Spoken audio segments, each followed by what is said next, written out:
I'm so excited to have Irmgard with us. Irmgard is, I found Irmgard through the International Federal Library Association, also known as IFLA. And a lot of people watching this podcast may not be that familiar with IFLA. So, Irmgard, before we talk about IFLA, can you just basically introduce yourself? Tell us a little bit about your background with libraries and your connection or interest with artificial intelligence. Yes, of course. Well, my name, I will say it in Dutch, Irmgard Reijntjes. I'm, Reijntjes. Did I I'm the say that right? director. Reijntjes. Yes, I'm the director of the National Library for People with Print Disabilities in the Netherlands. It's an organization with 35 employees. And my background is I started my education, my higher education, to the library school. I think that's the right word for it. And I started working in the public library in Rotterdam. Okay. And that's a long time ago, 1981.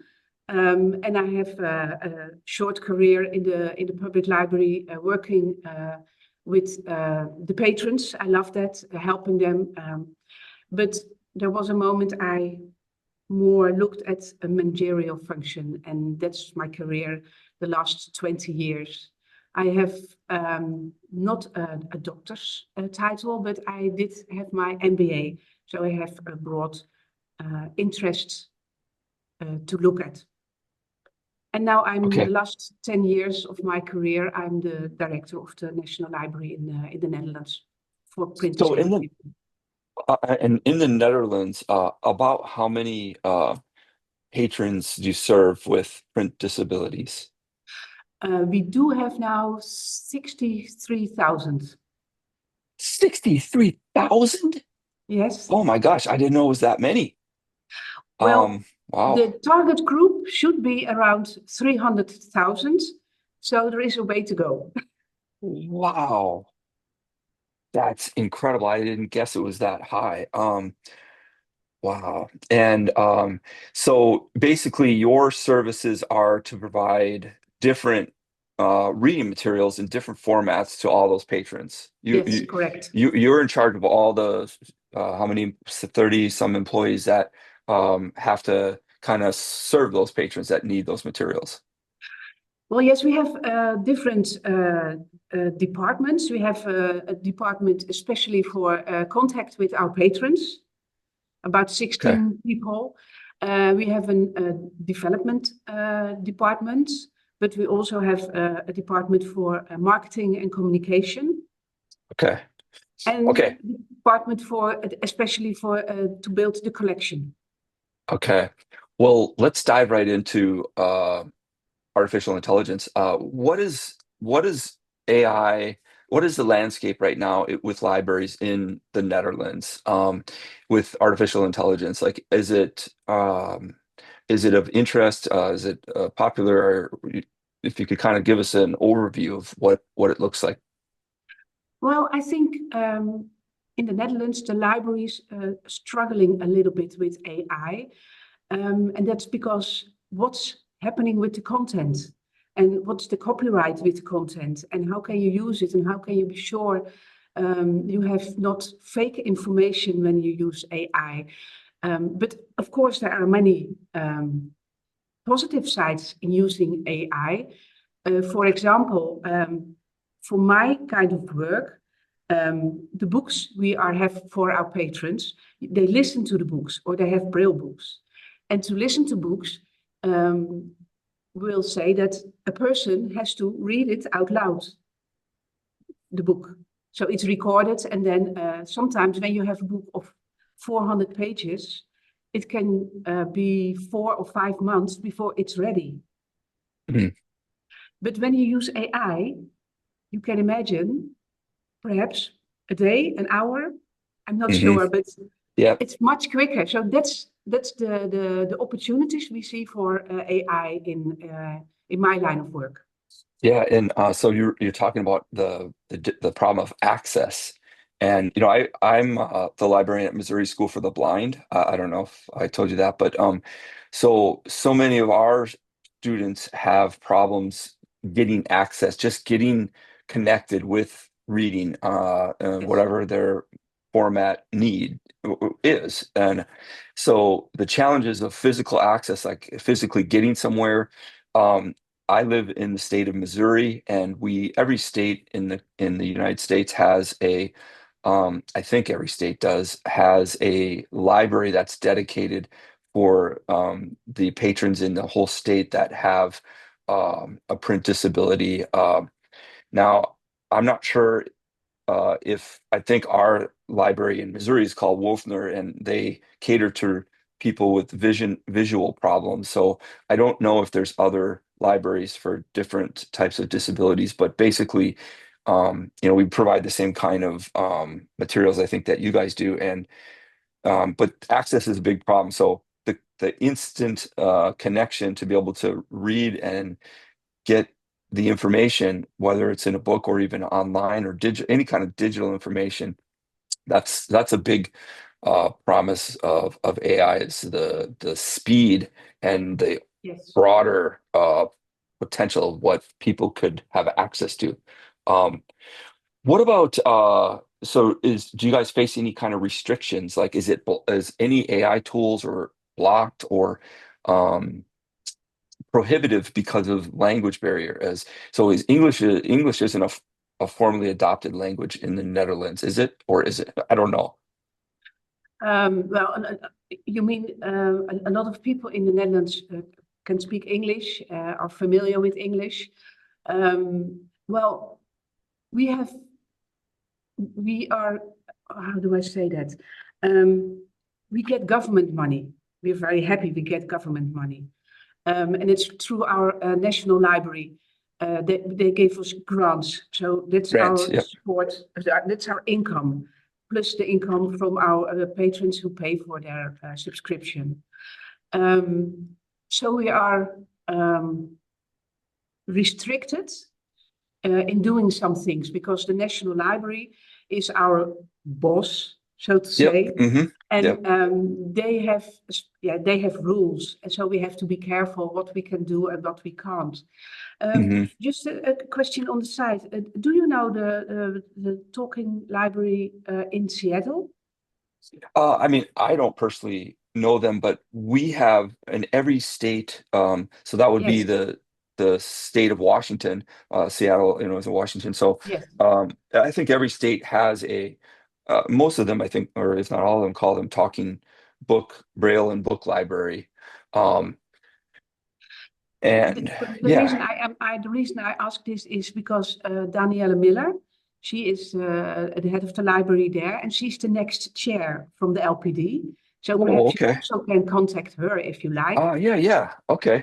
Well, that's a great tie-in to the LPD. Let's Before we talk about LPD and what it is, let me just um ask the last final thought about the question about AI access. So in since I work for the Missouri School for the Blind, we're a state operated school, and we are under very much more strict rules and like restrictions because we work for the state. I think working for the state or the government, there's a lot of bad actors or bad people around everywhere around the world that try to target government. So it causes stricter IT, technology rules, which in return then causes a lot of our tools that are AI tools to get blocked, which is really frustrating because when we're trying to like help our patrons that have a disability, it can be very discouraging to know like, oh, the rest of the world is learning to use these tools, but we can't because it's blocked. Do you guys have that problem as well? I'm not sure I can answer that question correctly, but one of our producers also have a special department. It's called Study and Education. They get Okay. also grants from the Ministry of Education, and they are allowed to um, produce and reproduce a lot of books, educational books, especially for those patrons. So I think the climate here in the Netherlands is more open I think, Okay, than good, good. right now in the United States. Oh, that's good. Yeah. Um, can you so I kind of introduced IFLA, International Federal Library Associations, and they have, for anyone that doesn't know, they have a variety of different groups that are part of the broader organization. One of the groups is LPD, Libraries Serving Persons with Print Disabilities. Disabilities. Yes. Can you kind of give a short little overview of what that group does? We are, of course, international. Um, some countries, like your country, has more libraries for the blind, but in the Netherlands, in Belgium, in Germany, there's also one. So we are combined, and we talk a lot with each other to discuss the problems we are facing, but also um, opportunities we have together. And each country has its own development in certain products, and we are exchange that with each other. For, oh, what are you doing? Oh, How are you doing that? oh, But good. recently, we have, with a smaller group than the LPD, we have guidelines. We made guidelines for libraries, public libraries, but also other libraries, how to engage with people who have a print disability. What can you do? What you shouldn't do, Mm, and that kind of things. It's about, I think, 80 pages, and it's now sent to IFLA to be ratified, I think you can yeah. call it. Okay. Yeah. Yeah. Yeah. Adopted, formally Yes, accepted, and yes. We that's have great. two meetings, actual meetings a year. We have Okay. our midterm meeting. It's mostly in March, and we have our meeting from the RIC, that is the World Library Information Congress, and that's this year in Astana, in Okay. Kazakhstan. Last year it should be in Dubai, but there was a little bit too much fuss about it because Yeah. LGBTQ uh, people were not welcome there, and you're not allowed to speak Um, about it. So it was not in Dubai, and this year is in Kazakhstan. There's two meetings a year, and during the year we have a lot of Zoom contact. okay. Okay, let's talk about AI staff development. So how does your organization in the Netherlands, like, do you guys, do your library staff get any kind of training, or I guess maybe even talk a little bit about how is AI being used with your library staff, or is it? And then how do librarians learn about AI? What are the possible ways? Yes, well, we have one person in our development department who has AI officer in his name. So we are working Oh, with it. Yes, yes. And he's a young guy, about 26, and he's very enthusiastic to look at all the possibilities of AI. So we say, okay. please do, please look at it and advise us herein. Well, I told you about the chatbot to our website. Well, he was the one who developed the chatbot. So Oh, so that's that's very right. good. So can you kind of introduce briefly a little bit about the chatbot that he helped kind of set up for you guys? What? Well, yes, we are our opening hours are from 9 a.m. till 4 p.m.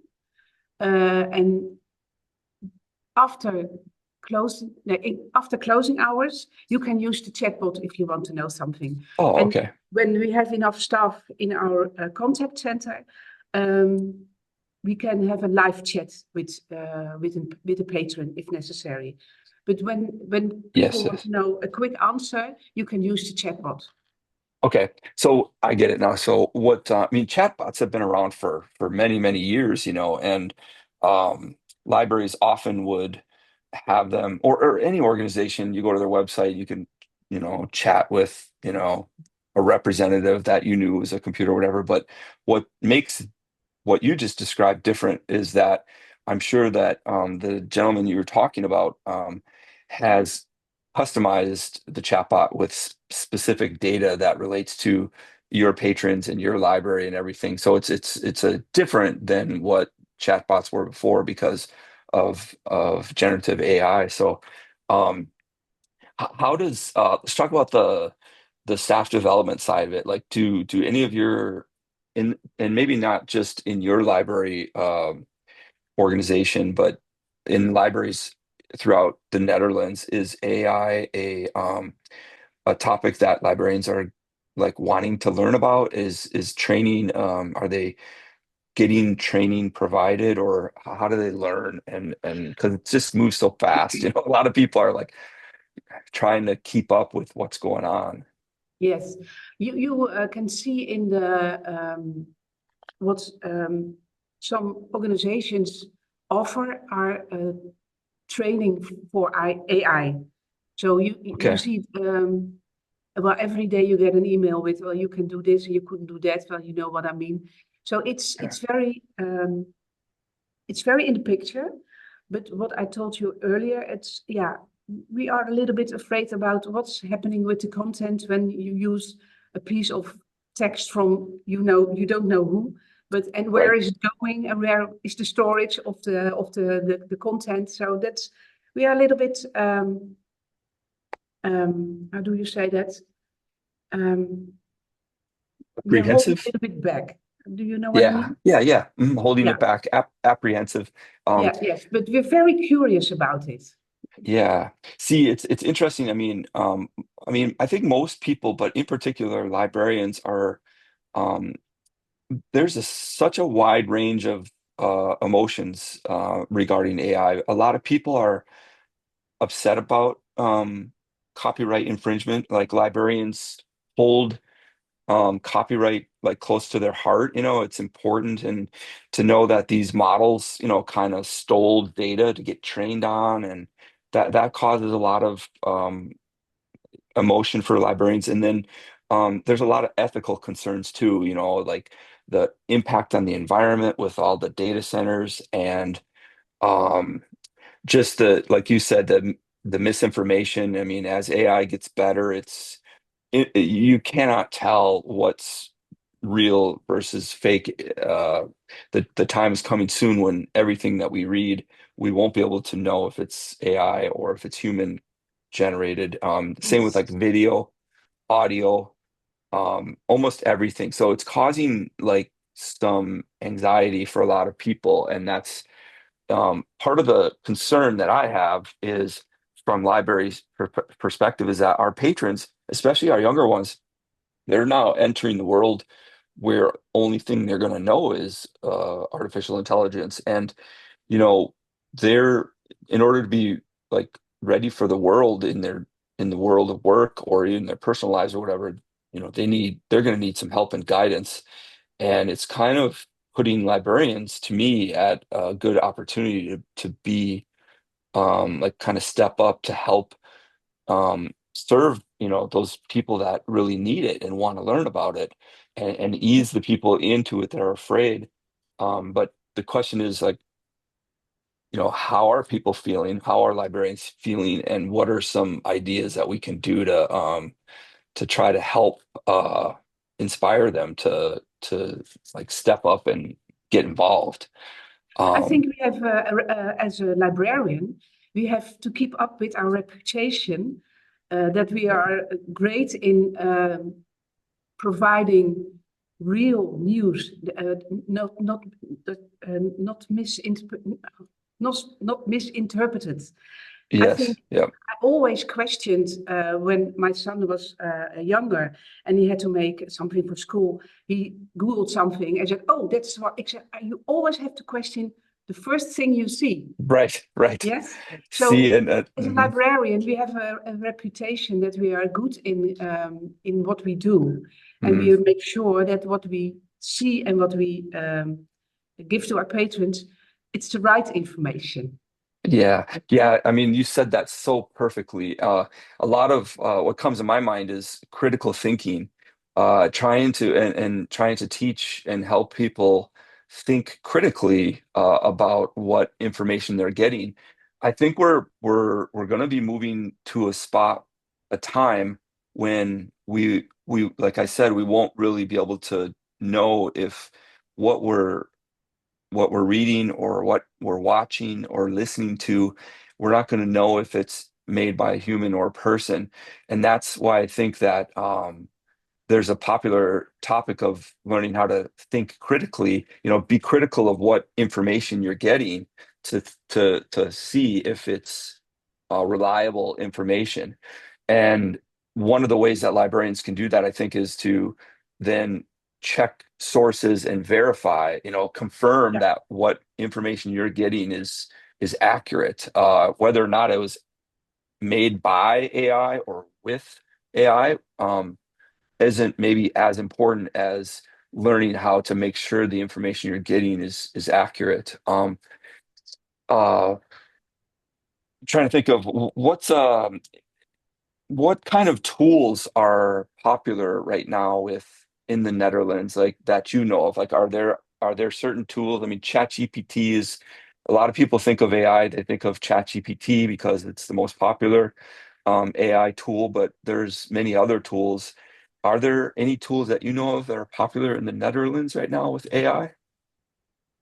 I can't answer that question. I'm sorry. No, ChatGPT is the most well known. And is it Gemini from Google? Yeah, yep. Yeah, Google Gemini. Yep. yeah, That's this yeah. basically the It's also same. used, yes. And there was the thing from China, but there was a lot of Yes, criticism about it. DeepSeek.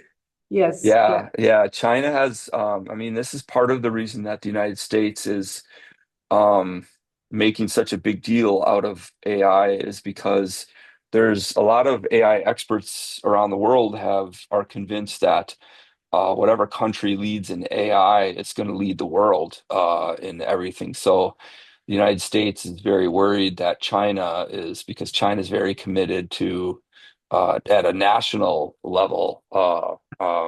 They're very committed to be the world leaders of AI, and so there's a lot of political parts involved with it too that makes it also adds a little bit to the concern factor. I have to, Uh, it's about 11:40. yes, okay. So we have to Let's close end off, with two. please. Yep, we'll end with two questions. Can you share a good memory of a librarian or a library that has made of impact on you? For the love of libraries, like, is there a librarian that connected to you? Well, it's not a librarian, but it's a library. Oh And yeah, okay.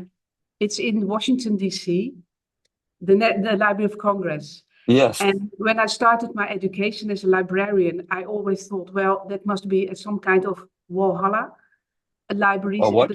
no, some kind of the ultimate library, the Library of Yes. Congress.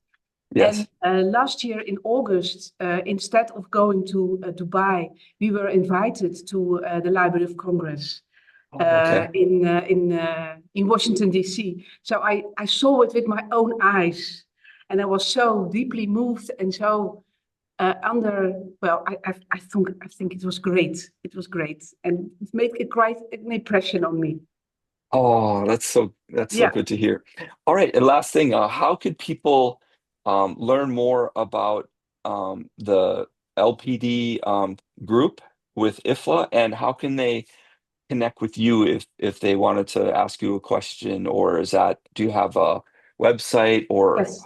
When you go to the website of the IFLA, the sections are there mentioned, and you can click on the section LPD, and then you see you are a member of LPD. You can also, if you like, but I can also ask her to bring you in contact with Danielle Miller, the next chair for LPD, and you can see what we are standing for, what we are doing, what our goals are, what our mission is. You can all see that on the website. okay, it was so nice talking with you. Thank you so much for Likewise. taking time